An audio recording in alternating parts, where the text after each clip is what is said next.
Star Wars 7x7 episode 1947. Well, you may have seen stories with headlines saying that the details of the Game of Thrones guys' Star Wars story have been revealed.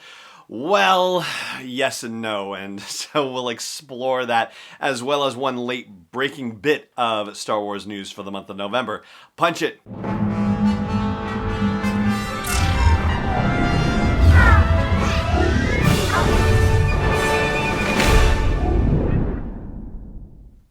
Hey Rebel Rouser, I'm Alan Voivod and this is Star Wars 7x7.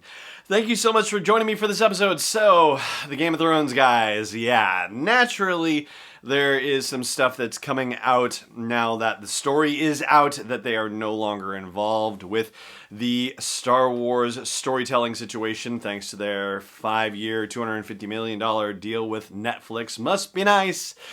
Here's the scoop on the reporting that's come out.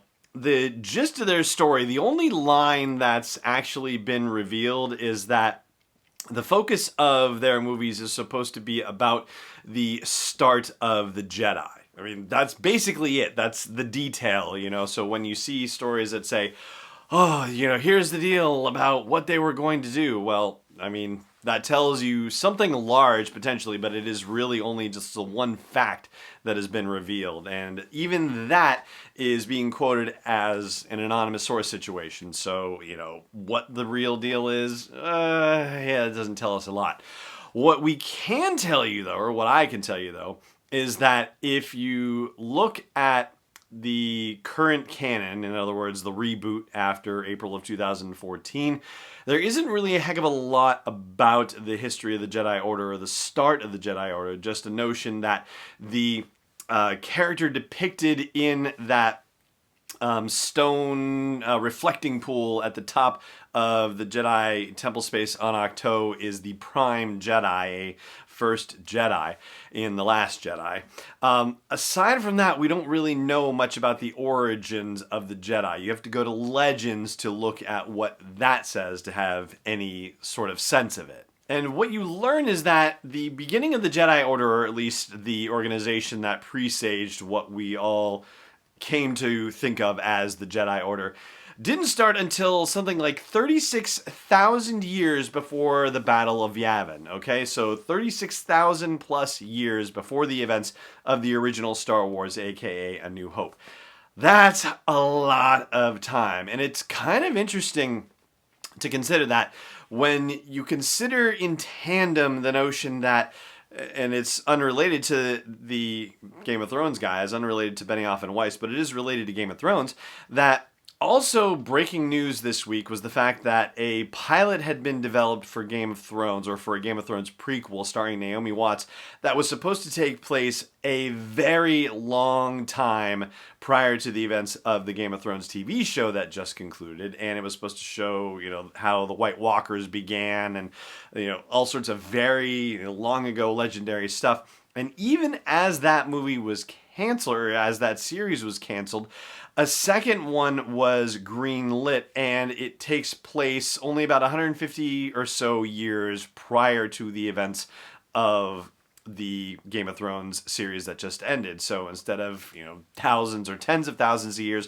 just a couple of hundred. Now, the reports go on to say that in the summertime, as Benioff and Weiss were starting to develop their vision for this, that their vision started to diverge from what Lucasfilm's vision was on this, and that created stress in the relationship, to say nothing of the fact that, you know, the Netflix deal happened in August, and there is some question as to whether their reactions to the fan feedback from the Game of Thrones finale might have factored into things, and whether they wanted to potentially face that kind of feedback in getting involved with Star Wars movies, which is, you know, its own situation. And perhaps not unexpectedly, this is bringing up, you know, suggestions and supposition about the creative control being exercised at Lucasfilm over various creators and whether it's too tight or too much.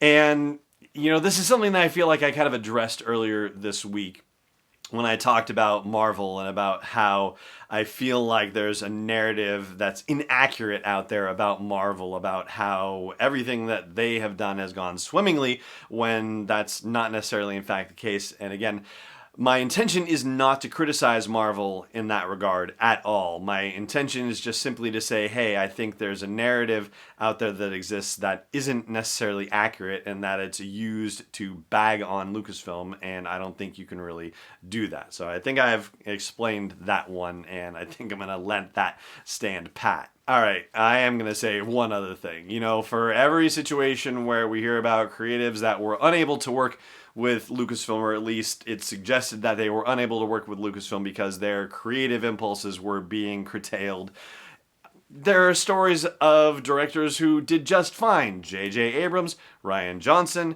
Ron Howard, Jon Favreau as a showrunner for The Mandalorian, and yeah, you can agree or disagree with the product that they put out. That's not the point of this conversation. The point of this conversation is that, you know, there are people who seem to work in the system just fine. And come to think of it, when it comes to The Mandalorian, it's not even just Jon Favreau, it's also Rick Fukuyama, Deborah Chow, Bryce Dallas Howard, and Taika Waititi. We don't know anything about the episodes that they directed for The Mandalorian, but you know, so far it seems like everything went just swimmingly with their experiences, and so yeah, again, I don't know if the narrative of it being a difficult situation at Lucasfilm is entirely accurate or is, you know, best viewed, you know, in isolation, and you know, whether you compare it to, you know, another situation, another studio or anything like that, I don't know if it necessarily seems as bad as some media outlets like to make it. So there you go. That hopefully is the last I have to say about that. Late breaking Star Wars news, and that I will talk to you about after the break. Stay tuned. Hey Rebel Rouser, I've made some changes to the asteroid belt level at patreon.com/SW7X7, and they are all with sponsors in mind. So if you want to get the word out about your business, your product, your service to a dedicated Star Wars audience, then please check out patreon.com/SW7X7 and look for the asteroid belt level for details. Again, that's patreon.com/SW7X7. Welcome back. So the reason why this is late breaking comparatively is because I recorded a couple of episodes in advance because Brainstormer Lonnie was invited to speak at a conference, the New Hampshire Conference for Women, the largest conference for female professionals in the state of New Hampshire. And so I was at the conference supporting her and prepping before it, and so recorded the episode about the November big events in Star Wars prior to the announcement of Vader Immortal Episode III coming out on November 21st. And that announcement was made on Halloween Day on the 31st, but I had already recorded the episode on the 30th for November 1st. So that's why I didn't say anything about Vader Immortal Episode III in the big November news announcements, because it hadn't been announced by the time I recorded. Ta-da! November 21st. The cliffhanger from Vader Immortal 2 will be revealed, or resolved, I should say. And we haven't talked about Vader Immortal Episode 2 on the show here yet, but we will.